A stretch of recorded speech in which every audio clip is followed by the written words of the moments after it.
Hello everyone, আমি সুচেতা। সকলকে জানাই রথযাত্রার অনেক অনেক শুভেচ্ছা।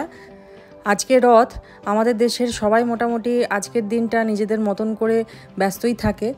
আপনারা অনেকেই হয়তো জানেন বা আমার আগের অনেক ভিডিওতেই আপনারা দেখে থাকবেন যে আমার বাবার বাড়িতে দুর্গা পুজো হয় বিশাল ধুমধাম করে। তো আজকে রথের দিন মা দুর্গার গায়ে প্রথম মাটি পড়ে। যাদের বাড়িতে দুর্গা পুজো আছে তারাই এই ব্যাপারটা জানে। তো আমি ছোট থেকে এটাই দেখে এসেছি যে রথ মানেই মা দুর্গার গায়ে মাটি পড়লো, তারপরেই আমাদের যারা প্রতিমা বানান তারা মোটামুটি এরপর থেকেই মানে রথের পর থেকেই নিজেদের কাজ শুরু করে দেন, ঠাকুর বানানোর কাজ। আর এই রথ এলো মানেই প্রতিটি বাঙালি বাড়িতেই পুজোর দিন গোনা শুরু হয়ে গেল। আপনারা এবার যে যার মতন কেনাকাটা শুরু করে দিন, নয়তো টেলারের কাছে লাইন পড়ে যাবে, তো জিনিস সময়ে পাবেন না। আজকে ব্রেকফাস্টে বানানো হচ্ছে নীর ধোসা। সাম্বার যেহেতু একটু আছে সেজন্য আজকে নীর ধোসা বানানো হচ্ছে। এটা বিশেষত ছেলে আর হাজব্যান্ডের জন্যই বানানো হচ্ছে। এই নীর ধোসাটা বানানোটা ভীষণ সহজ, আর ডালের কোনো ব্যাপার নেই। এটা যে কোনো চাল দিয়েই করা যায়। চালটাকে শুধু 6-7 ঘন্টা মতন ভিজিয়ে রাখতে হবে, তারপর একটা ব্যাটার বানিয়ে তার মধ্যে নুন দিয়ে আর জলের পরিমাণটা একটু বেশি দিতে হবে, কারণ যেহেতু এটার নাম নীর ধোসা, এখানে জলেরই ব্যাপার। তবে এটা নর্মাল আয়রনের যে তাওয়াগুলো হয় সেটাতে কতটা ভালো হবে আমি জানি না। আমি যেহেতু ননস্টিকের প্যানে করি তো আমারটা কিন্তু খুব ভালোই হয়।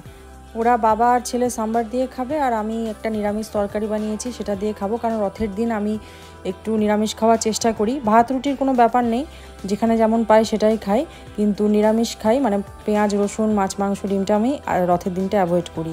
আজকে আমাদের লাঞ্চ হবে বাইরে, তার জন্য একটা বিশেষ কারণও আছে। আপনাদের আগের একটি ভিডিওতে দেখিয়েছিলাম যে আমাদের এখানে একজন দাদা আছেন যার ছেলে হচ্ছে পাইলট। আমাদের বাড়ি এসেছিলেন ওই দাদা কিছুদিন আগে। তো ওই দাদার ছেলে আমাদের পাইলট বাবু আজকে দুবাই আসছেন। তো আমরা সবাই মিলে এখন যাব এয়ারপোর্টে। আগে ওই দাদা আমাদেরকে বাড়ি থেকে পিক আপ করবেন, তারপর আমরা সবাই মিলে এয়ারপোর্ট যাব। সেখান থেকে ওনার ছেলেকে আবার তুলে আমরা সোজা যাব কোথাও একটা লাঞ্চ করতে। আর এই সুমনদা অনেক দিন ধরেই আমাদেরকে বলছিলেন যে চল বাইরে কোথাও লাঞ্চ করে আসি, বাইরে কোথাও যাই। তো হয় আমার হাজব্যান্ড ট্যুরে চলে যায়, তার সময় হয় না, নয়তো ওই দাদা ট্যুরে চলে যান, তার সময় হয় না। তো ওই সুমনদাই বললেন যে ছেলে আসবে যখন, তাহলে আজকের ডেটেই যাওয়া যাবে বাইরে কোথাও খাওয়ার জন্য। তবে আমরা ঠিক করেছি বাঙালি রেস্টুরেন্টেই যাব, কারণ যেহেতু আমি ভেজ খাবো, অন্য কোনো রেস্টুরেন্টে গেলে ভেজের অপশানটা নাও পেতে পারি। তবে আজকে রেস্টুরেন্টে খেতে যাওয়াটা ওই দাদাকে আমার হাজব্যান্ডের বার্থডে ট্রিট দেওয়ার মতনও বলা যায়, কারণ আমার হাজব্যান্ডের বার্থডে সবসময় আগে নইলে বার্থডের পরই সেলিব্রেট করা হয়। যেদিনকে ওর বার্থডে থাকে সেই দিনে হয় ও দেশের বাইরে থাকে। খুব কম বছর আছে যেই বছরে ওর বার্থডের দিনে বার্থডে সেলিব্রেশন হয়েছে। আর ওর এই বার্থডের মতন জামাই ষষ্ঠীতেও কিছু একটা ঠেকা আছে, তার জন্য আমার মায়ের খুব দুঃখ। আমাদের 13 বছর হলো বিয়ে হয়েছে, মায়ের একটা মাত্র জামাই, মার এই 13 বছরে দুবার মাত্র ভালো করে জামাই ষষ্ঠী করতে পেরেছে। তাই ওর জামাই ষষ্ঠী, জন্মদিন এগুলো পরেই সেলিব্রেট করা হয়। চলুন, সুমনদা গাড়ি নিয়ে চলে এসেছে, এবার এয়ারপোর্টে যাই। এই সুমনদা থাকেন রাসেল খাইমাতে। আপনাদের আগের দিন বলেছিলাম রাসেল খাইমাটাও আরেকটা এমিরেটস, আর দুবাই আরেকটা এমিরেটস। তো এই রাসেল খাইমা থেকে দুবাই আসতে দাদার প্রায় 1.5 ঘন্টা মতন সময় লেগেছে। তবে আমাদের ফ্ল্যাট থেকে এয়ারপোর্টটা মোটামুটি 15 মিনিটের ডিস্টেন্স।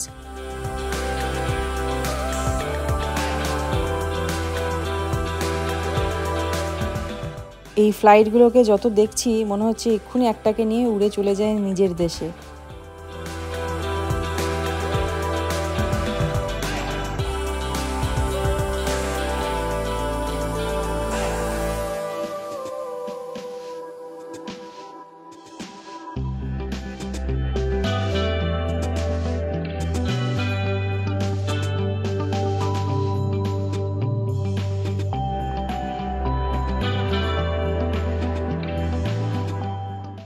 এখন দুবাই এয়ারপোর্টের পার্কিংয়ে গাড়ি পার্ক করে এখন যাচ্ছি এয়ারপোর্টের ভেতরে।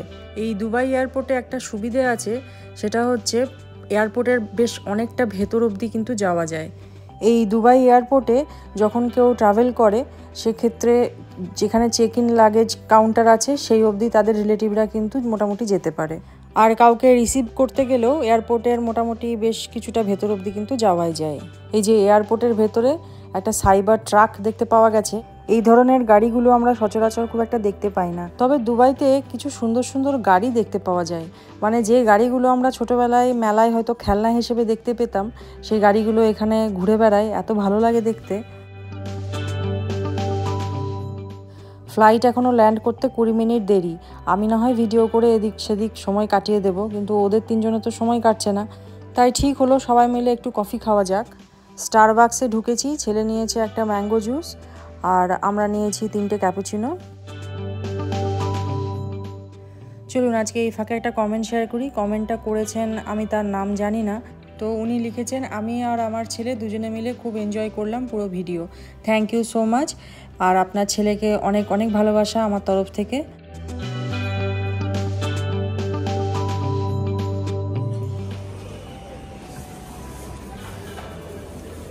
কেমন টেস্ট? কেমন টেস্ট? মধুর মতো? ভালো তো, মধু তো ভালো জিনিস, হেলদি। ওই জন্য বলি একটু করে মধু খাও, দেখেছো? যেখানেই যাবে মধুর টেস্ট পাচ্ছ। আমরা এমন একটা জায়গায় বসেছি, মানে ইন্ডিয়ার যে সমস্ত ফ্লাইটগুলো আসছে সমস্ত প্যাসেঞ্জার এদিক দিয়ে বেরোচ্ছে, তাই আমরা এই জায়গাটায় বসে আছি। ওনার ছেলে বেরোলে এদিক দিয়েই আসবে। ফোন করে জানা গেল ফ্লাইট ল্যান্ড করে গেছে, কিন্তু আমাদের পাইলট বাবু একটা প্রবলেমে ফেসে গেছেন। ওর সঙ্গে যে ট্রলি ব্যাগটা ছিল সেটা ফ্লাইটের ভেতরে ফেটে গেছে। তো এমিরেটস ফ্লাইটে যেহেতু ট্রাভেল করছিল, তো এমিরেটসকে জানানোর সঙ্গে সঙ্গে ওরা বলেছে নতুন ব্যাগ ওরা দিয়ে দেবে। এই সিস্টেমটা কিন্তু বেশ ভালো, বলুন। যেহেতু এমিরেটসে ব্যাগ ফেটে গেছে, সঙ্গে সঙ্গে ওরা নতুন ব্যাগ চেঞ্জ করে দিয়ে দিল।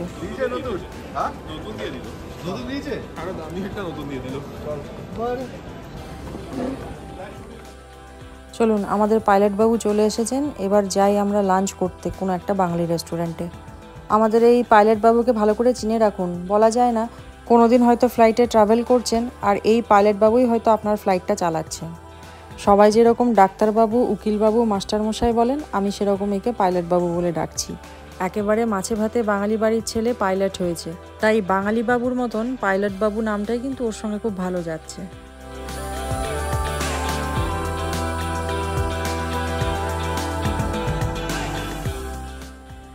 এখন আমরা সবাই মিলে এসেছি সিটি অফ জয়।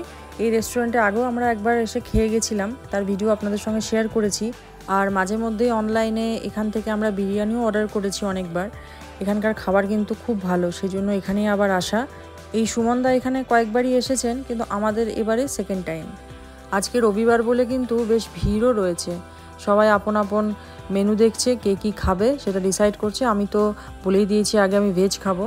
তবে আজকে এখানে এসে একটা ব্যাপারে খুব আনন্দ পেলাম। এখানকার যিনি ওনার আর তার সঙ্গে যারা সার্ভিস করছেন, তারা আমাকে অ্যাজ আ কাস্টমার হিসেবে নয়, অ্যাজ আ কন্টেন্ট ক্রিয়েটার হিসেবে আমাকে চিনতে পেরেছেন। এটা আমার কাছে সত্যিই খুব বড় একটা পাওনা। যাই হোক, খাবার চলে এসেছে। ভাত, বেগুন ভাজা, এদিকে রয়েছে চিকেন কষা, এটা বেসিক্যালি আমার হাজব্যান্ড আর ছেলের জন্য। এদিকে রয়েছে ভেটকি মাছের পাতুরি। সুমনদা নিয়েছেন ইলিশ আর তেলকই। আমাদের পাইলট বাবু নিয়েছে মোগলাই পরাঠা। আর এদিকে আমি নিয়েছি সোনামুগের ডাল, ভেজ ডাল, পটলের দোরমা, এটাও নিরামিষ। আর তার সঙ্গে নিয়েছি ছানার কোফতাকারি। আর আমাদের সঙ্গে যে ড্রাইভার দাদা ছিলেন, উনি যদিও কেরালার মানুষ, কিন্তু বাঙালি খাবারই খাচ্ছেন আজকে, যেহেতু আমরা সবাই খাচ্ছি এখানে। আমি নিরামিষ পটলের দোরমায় বেশিরভাগই ছানার পুর দিয়ে বা নারকেলের পুর দিয়েই খেয়েছি, কিন্তু এখানে দেখছি বিটের পুর দেওয়া রয়েছে, তার সঙ্গে আরও কিছু আছে যেটা আমি এখনও বুঝতে পারছি না কি দেওয়া আছে। আর ভিড় রয়েছে তো, তাই ঠিক মতো জিজ্ঞেসও করতে পারছি না। যাই হোক, রান্নাগুলো খুবই ভালো। আর ডেজার্টে আম দই আর মিষ্টি দই মিলিয়ে অর্ডার করা হয়েছে। যাই হোক, আজকে খাওয়া দাওয়া ভালোই হলো, দিনটাও খুব ভালোই কাটলো। ভিডিওটা আপনাদের কেমন লাগলো অবশ্যই কমেন্ট করে জানাবেন। ভালো লাগলে অবশ্যই লাইক শেয়ার করে দেবেন। আমার ইউটিউব, ফেসবুক পেজ প্রবাসে বাঙালি, সবাইকে ফলো করার অনুরোধ রইল। দেখা হবে খুব তাড়াতাড়ি পরের আরেকটি নতুন ব্লগে। সবাই খুব ভালো থাকবেন, সুস্থ থাকবেন আর অবশ্যই আনন্দে থাকবেন।